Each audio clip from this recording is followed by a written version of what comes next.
Hi everyone, this is Benee, and I will be talking about application of blood in chemistry.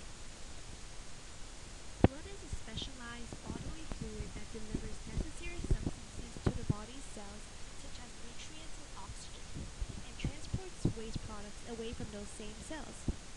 Blood is composed of red blood cells, which carries oxygen throughout the body, white blood cells, which fight infections, platelets, which are cells that help you stop bleeding if you get a cut, and plasma, a yellowish liquid that carries nutrients, hormones, and proteins throughout the body. Connections of blood in our grade 12 chemistry course can be found in chapters 7, 8, and 9. When a reactant or product of an equilibrium reaction is added to a solution that is at equilibrium, the added species will react to change the concentrations of the reactants and products in the solution until a new equilibrium is established. This process is known as a shift in the equilibrium. In 1884, Henry Le Chatelier developed a rule to predict how a system in equilibrium will shift when the conditions of the system are changed. Although this rule can oversimplify the changes that occur in certain situations, it is a powerful and useful tool for predicting the direction of an equilibrium shift. Le Chatelier's principle states that if a change in conditions and internal stress is imposed on a system at equilibrium, the equilibrium position will shift in a direction that tends to reduce that change in conditions. These are some of the key concepts which I will be going on to detail later. Oxygen is transported around the body in blood by the complex molecule hemoglobin, which is a globular protein which has a central iron atom. When hemoglobin reacts with oxygen, oxyhemoglobin is formed. The oxygenation of blood is an equilibrium reaction. The pH of blood is maintained at around 7.4 by a series of buffer systems. Acidosis occurs when pH of blood falls below 7.4. Alkalosis occurs when the pH of blood rises above 7.4. Carbon monoxide also readily reacts with hemoglobin, which can result in carbon monoxide poisoning.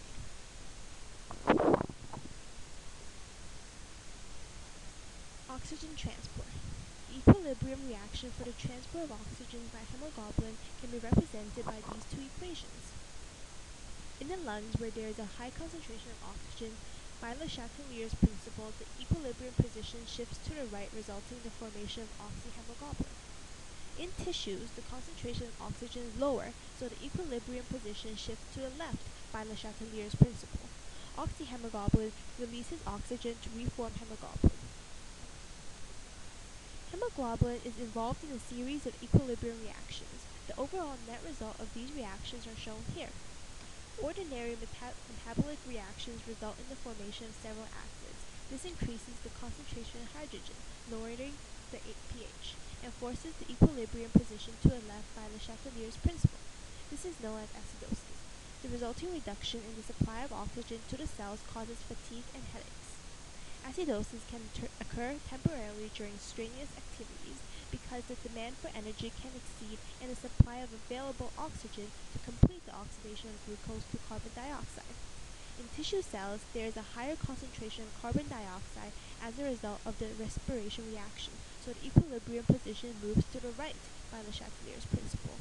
In the lungs, there is a lower concentration of carbon dioxide, so the equilibrium position moves to the left by Le Chatelier's principle, and the carbon dioxide is released. During hyperventilation, which is caused by rapid breathing, there is a reduction in the concentration of carbon dioxide, so the equilibrium position shifts to the left by Le Chatelier's principle, decreasing the concentration of hydrogen ions and raising the pH level. This is known as alkalysis. By inhaling and exhaling into the paper bag, the concentration of carbon dioxide is increased and the equilibrium position shifts to the right by Le Chatelier's principle. Carbon monoxide reacts with hemoglobin in the same way as oxygen, as shown by the equation. The equilibrium constant for this reaction is very large, about 200 times greater than that for the oxygen reaction, so that there is very little hemoglobin left to react with oxygen. The tissue cells will be starved of oxygen because carbon monoxide, rather than oxygen, is being transported. Because the equilibrium constant for the carbon monoxide reaction is so large, low concentrations of carbon monoxide can be harmful. But because the reaction is reversible, carbon monoxide poisoning can be counteracted if caught earlier enough just by providing sufficient oxygen. Now we're moving on to the connection of blood with Chapter 8, buffers. A buffer system is a mixture of weak acid and its conjugate base, and it works based on Le Chatelier's principle. Buffers used in blood in order to balance the pH. Major buffers in human blood is the carbonic acid bicarbonate buffer system.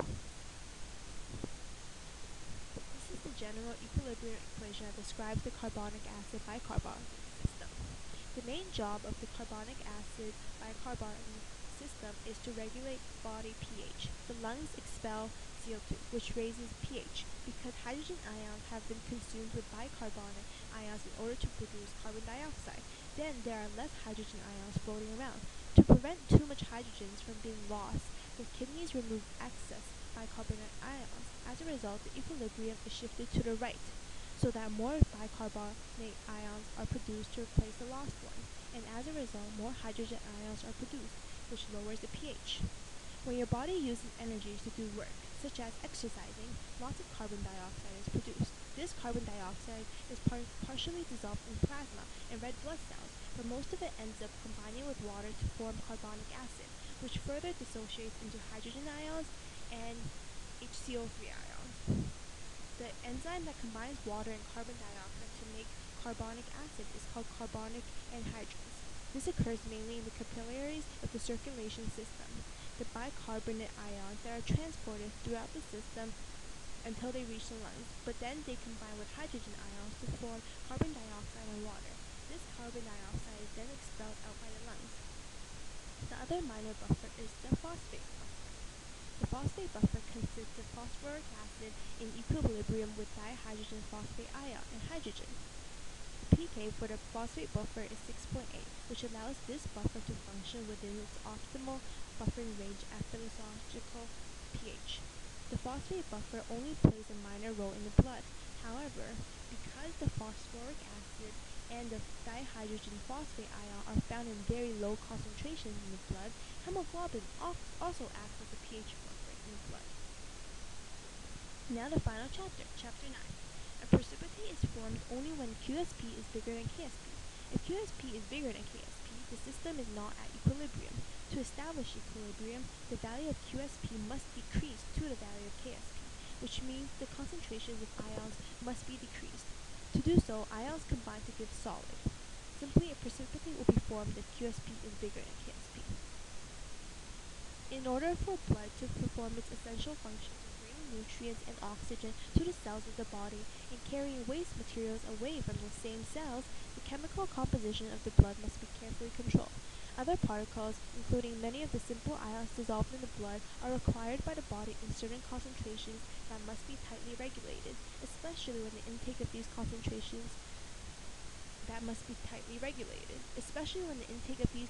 varies. The body has many different means to control the chemical composition of blood.